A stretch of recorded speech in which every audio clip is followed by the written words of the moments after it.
जी अस्सलाम वालेकुम, क्या हाल चाल है जी। उम्मीद है सब खैरियत से होंगे, अच्छे होंगे, घर वालों के साथ होंगे और खुशहाल होंगे। एक और नई वीडियो लेके आप लोगों के पास हाजिर हूँ। वीडियो अच्छी लगे तो ज़रूर लाइक किया करें, सब्सक्राइब किया करें चैनल को यार, ज़रूर सब्सक्राइब किया करें। आप लोग वीडियो देख के चले जाते हो, चैनल सब्सक्राइब नहीं करते हो, तो चैनल सब्सक्राइब करें ताकि इस तरह की और अच्छी अच्छी वीडियोज़ आप लोगों के लिए लेके आता रहूँ। तो वीडियो का जो टॉपिक है वो मैं आप लोगों से शेयर कर देता हूँ। वीडियो जो है जी, Israel two front war threat, massive resistance from Lebanon side. Okay जी, वीडियो देखते हैं फिर ही कुछ समझ आएगी। टाइटल से थोड़ा बहुत तो समझ आ रहा है कि इसराइल जो है वो इस टाइम एक दो जगह और से फंस गया है। तो चले पहले वीडियो देखते हैं, फिर इसके बाद इस पर अपनी बात।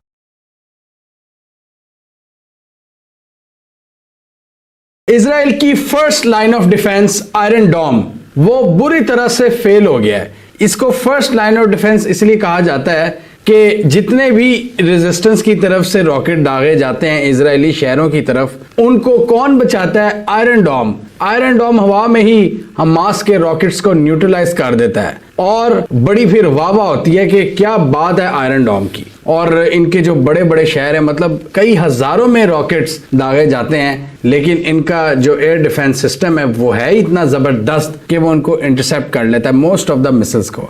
लेकिन यहां पर एक बहुत बड़ा मेल फंक्शन सामने आया है, इनका फेलियर सामने आया है कि जब आयरन डोम ने ले लिया यू टर्न हवा में और उन्होंने हमास के मिसाइलों को काउंटर करने के बजाय अपने शहरों पर ही वो गिरना शुरू हो गया। और तेल अवीव का एक साउथ का इलाका है, तेल अवीव जो उनका मेन सिटी है, हब है, इकोनॉमिक हब इजराइल का, उसके साउथ में ये आयरन डोम के मिसाइल गिर गए और उन्होंने हवा में ही यू टर्न ले लिया। और एक पॉपुलेटेड एरिया था उस तेल अवीव का, वहां पर ये आकर गिरे हैं।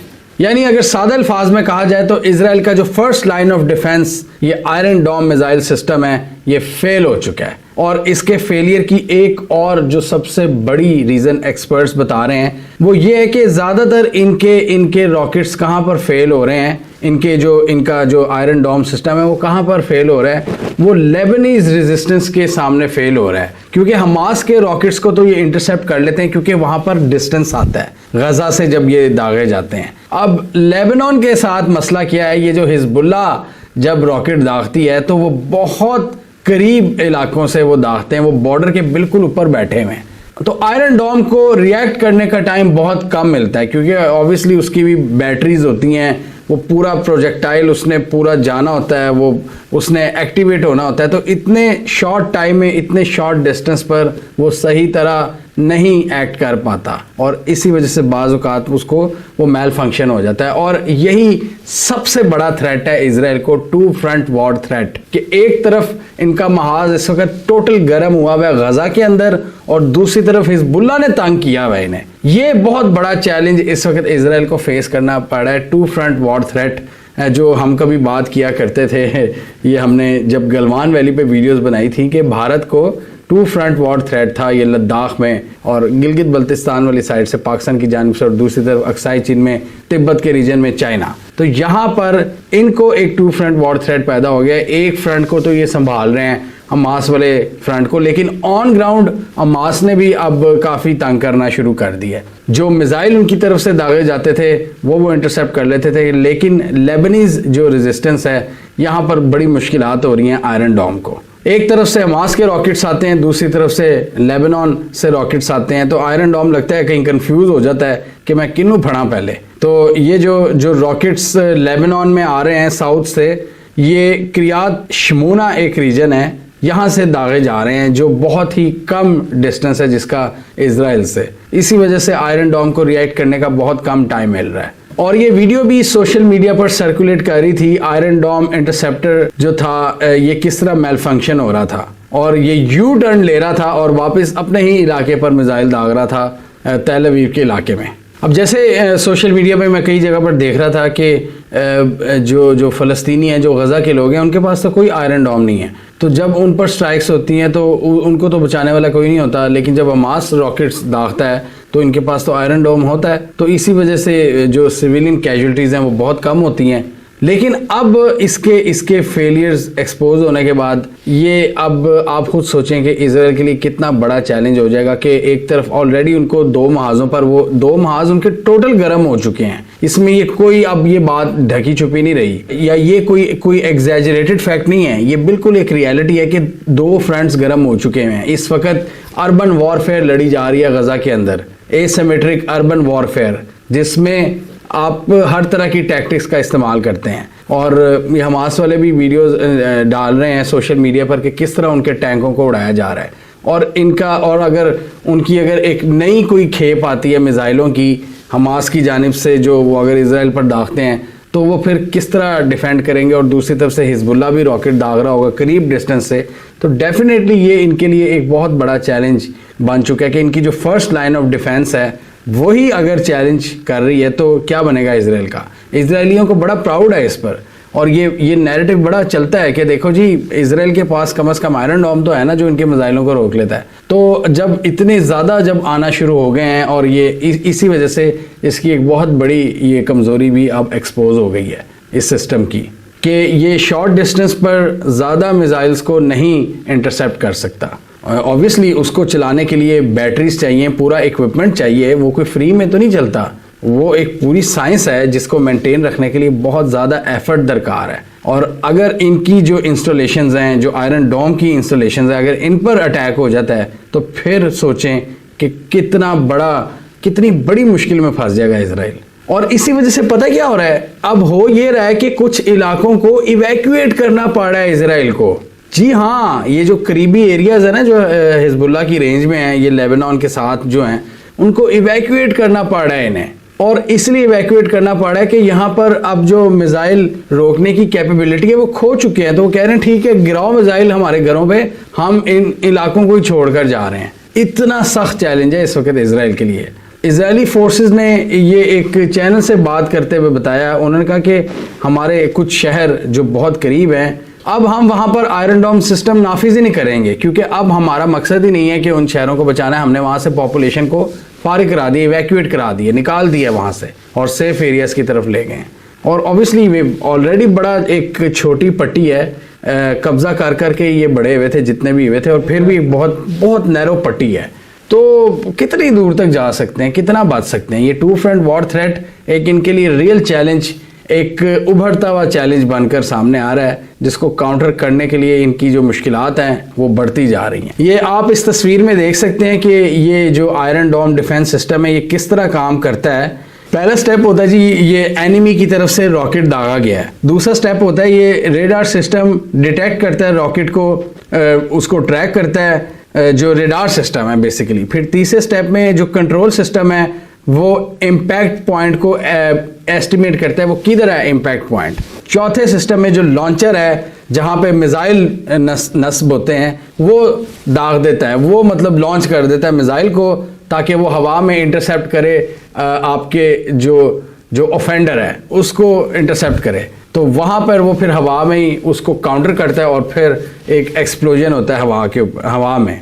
और फिर एक शील्ड भी होती है इस पूरे सिस्टम की, वो शील्ड वो बेसिकली रेडार का हिस्सा होती है जो कि उस एरिया में उन्होंने लगाई होती है, जो वेव्स की मदद से काम करती है। फिलहाल आयरन डोम का जो सक्सेस रेट है आज की डेट में इजरायली फोर्सेस के मुताबिक वो 90% है इनका सक्सेस रेट, के 90% इसने एक्यूरेटली जो टारगेट्स हैं उनको इंटरसेप्ट किया हुआ है। और इसको 2006 में इन्होंने डेवलप किया था जब हमास ने अपने हमलों में तेज़ी लाना शुरू की थी। इजरायली आर्मी के मुताबिक 7 अक्टूबर के बाद तकरीबन 8000 रॉकेट्स दागे गए हैं, जिनमें से बहुत सौ को 5000 से ज़्यादा रॉकेट्स को इन्होंने इंटरसेप्ट किया है और बाकी ऑब्वियसली इनके इलाकों पर गिरे हैं आके, क्योंकि यही हमास की स्ट्रेटजी है कि ज़्यादा से ज़्यादा मिसाइल दागे जाएं ताकि इनका ये सिस्टम कंफ्यूज हो जाए। क्योंकि ऑब्वियसली उसकी भी एक कैपेसिटी है, उसने भी उसका रेडार सिस्टम जितना भी है उसकी बैटरीज हैं और उनके भी लिमिटेड मिसाइल हैं जिन्होंने काउंटर करना होता है। तो अगर आप बारिश कर देते हो मिसाइल की तब उस रेडार सिस्टम के लिए मुश्किल हो जाता है सबको एक वक्त में काउंटर करना। इस हवाले से अमेरिका बहादुर की भरपूर हमायत हासिल है इजराइल को। अमेरिका इनको लेटेस्ट टेक्नोलॉजी बैटरीज प्रोवाइड करता रहता है ताकि ये अपने सिस्टम को मेंटेन और अपग्रेडेड रख सकें। हमें कमेंट सेक्शन में बताइए आपके ख्याल में ये जो मेल फंक्शन सामने आया है क्या ये इज़राइल के बढ़ते हुए चैलेंजेस की अक्कासी करता है? यानी इनके जो दो फ्रंट्स खुल रहे हैं और इनको मुश्किलात आ रही हैं, कुछ टेक्निकल डिफ़िकल्टीज़ हैं, जैसे कि क्लोज रेंज को नहीं काउंटर कर पा रहे और ज़्यादा मिसाइल्स की फ्रीक्वेंसी को नहीं काउंटर कर पा रहे, तो क्या आप ये इज़राइल के लिए एक चैलेंज उभरता हुआ देख रहे हैं, या आपके ख्याल में इज़राइल इसको काबू पा लेगा अमेरिका बहादुर की मदद से? कमेंट कीजिए इसके। जी, तो फिर सुनिए आपने बातें यार। नो डाउट भाई कि दुनिया में सबसे ज़्यादा शोर इसराइल ने इस चीज़ पे मचाया हुआ था कि हमारे पास आयरन डोम है, हमें कुछ नहीं हो सकता, हमें कोई टच भी नहीं कर सकता, हम तो निस्तो नाबूद सबको कर सकते हैं और हमारी कोई हवा को नहीं छू के जा सकता। तो अभी पता चल रहा है जी कि ग्लिच हैं, प्रॉब्लम्स हैं इनके सिस्टम में भी। तो अभी उनके खुद जो ऑफिशियल्स हैं, ऑफिशियल से मुराद जो आर्मी वाले हैं, वो खुद बता रहे हैं जी कि 90% एक्यूरेसी है, मतलब 10% इसमें से भी इशू है जिनमें प्रॉब्लम्स हैं। तो मतलब वही एक एग्जांपल भाई ने भी वैसे ही दी है कि तकरीबन 8-9 हज़ार मिसाइल दागे गए हैं इसराइल के ऊपर, उसमें से 5,000 6,000 5,000 कह रहे हैं वो, तो भी इसने आयरन डोम ने डिस्ट्रॉय कर दिए, लेकिन बाकी जो है वो लगे हैं जाके। और फिर नज़दीक तरीन जो है जगह, वहाँ से ये लोग के लिए प्रॉब्लम है कि वहाँ पे ये प्रोटेक्ट नहीं कर पा रहा, इसलिए उसने उन्होंने अपनी वहाँ से लोगों को ही मूव कर लिया, आबादी मूव कर ली है कि भाई हमने इस एरिया को प्रोटेक्ट नहीं करना। तो जब वहाँ कोई होगा नहीं तो उन लोगों ने मिसाइल मार के करना क्या है उधर। बेसिकली तो मकसद होता है ना कि लोगों को डैमेज किया जाए या प्रॉपर्टी डैमेज की जाए, ताकि जंग में मैक्सिमम यही होता है ना कि प्रॉपर्टी को और लोगों को डैमेज किया जाए, ताकि जंग में अपनी पावर दिखाई जाए या उस एरिया को कवर किया जाए या उस एरिया को अपने कंट्रोल में किया जाए। तो इस टाइम नो डाउट इसराइल के बहुत ज़्यादा चैलेंजेस बढ़ गए हैं इस वजह से। तो अभी दोनों साइड से वो लड़ रहा है, और अगर अमेरिका और ये कंट्री साथ ना दें तो इसराइल का इतना चुटकी भर है वो हिसाब है। इस टाइम इसराइल जो है ना वो लोग हो जाए, निस्तो नाबूद हो जाए किस्म का, क्योंकि लोग जो हैं सबको पता है कि ये घर जो है, ये जो रियलिटी है वो फ़लस्तीन की है, ये जो कंट्री है वो फ़लस्तीन की है। इन लोगों को रहने के लिए थोड़ी जगह दी, आहिस्ता आहिस्ता वेलकम किया, और ये लोग बड़ी देर से ट्राई कर रहे थे ना। अगर आप ने ड्रामा देखा है, मैंने तो रिसेंटली देख रहा हूँ कुछ देखा है, तो मैंने उसमें यही चीज़ दिखाई गई है। तुर्किश ड्रामा है, सुल्तान अब्दुल हमीद जो इनका लास्ट ऑटोमन एम्पायर का रूलर था, उसके ऊपर वो बनाया हुआ है उन्होंने ना। तो उसके अंदर यही चीज़ दिखाई गई थी कि किस तरह यूके, इंग्लैंड जो है वो हेल्प कर रहा है और रशिया हेल्प कर रहा है।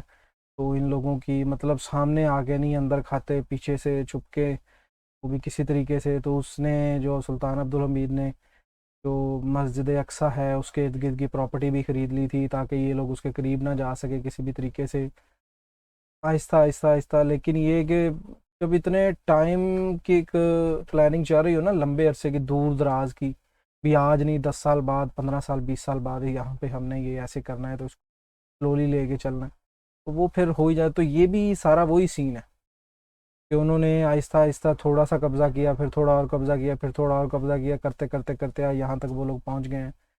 तो और जो फ़लस्तीनी हैं उनके साथ ज़्यादती की जा रही है, जो कि गलत बात है। उनका मुल्क है, अगर उनके साथ ज़्यादती हो रही है तो इज़ नॉट फेयर। आप लोग रहो। चलो, मैं अभी फ़िलहाल इस चीज़ को डिफेंड नहीं करता हूँ, मैं इसराइल के हक़ में नहीं हूँ। तो ये तो सीधी सी बात है, एज ए मुस्लिम मैं उनके हक़ में नहीं हूँ। वो ओरिजिनलिटी वो एक कंट्री है ही नहीं। ओरिजिनल कंट्री जो है वो फ़लस्तीन है, ठीक है। मैं क्या, जो और यहूदी तबके से ताल्लुक़ रखने वाले हैं ना, वो लोग जो हैं वो भी यही कहते हैं कि इसराइल कोई मुल्क नहीं है। लेकिन जब आप उनके साथ ऐसा करेंगे तो आपके साथ भी वैसे ही होगा। जी।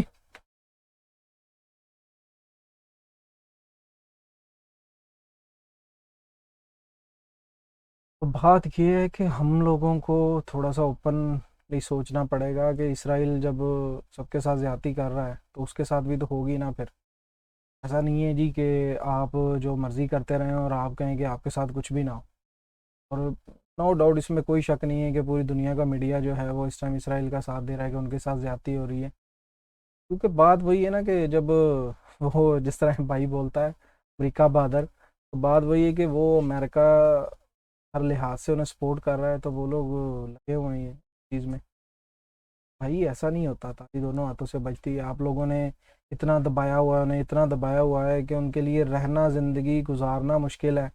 डर डर के ज़िंदगी गुजार रहे हैं, और डर भी ये नहीं है कि रोटी नहीं मिलेगी, चावल नहीं मिलेंगे, खाने को कुछ नहीं। डर ये है कि अभी कोई मज़ाइल आएगा, अभी कुछ होगा, अभी कोई ऐसा मसला बनेगा, अभी इसराइली आ जाएंगे, मारेंगे, लड़कियों की इज्जतों की नहीं है, बच्चों के साथ ज्यादती हो रही है, हर लिहाज से प्रॉब्लम्स कर रहे हैं। भाई ये जो चीज़ें हैं ये बहुत ज़्यादा प्रॉब्लम है, चीज़ को हमें समझना पड़ेगा। इंशाल्लाह मुलाकात होगी नेक्स्ट वीडियो में। उम्मीद है आप लोगों को वीडियो अच्छी लगी और होगी, समझ आई होगी। और मैं अभी क्या कमेंट दूँ, इसराइल के साथ जो हो रहा है ना, मेरा ये पर्सनल मानना है भाई सही हो रहा है। उसकी वजह ये जंग बंद होनी चाहिए, मैं इसके हक में हूँ, नो डाउट। मैं इसके ऐसा नहीं हूँ कि मैं कह रहा हूँ कि जंग हो, उधर से मरे उधर से मरे, जंग बंद होनी चाहिए, ये तो डेफिनेटली है। लेकिन मैं इस चीज़ को भी एग्री करता हूँ कि इन लोगों ने, इसराइलियों ने इतना तंग किया, इतना तंग किया, इतना तंग किया उन लोगों को कि वो थक हार के और अभी उन्होंने ये काम शुरू किया। मेरी अभी भी दुआ है कि ये जंग बंद हो, टेबल टॉक से तरीके से इस चीज़ को जो है ख़त्म किया जाए। चला मुलाकात होगी नेक्स्ट वीडियो में, तब तक के लिए मुझे दे इजाज़त।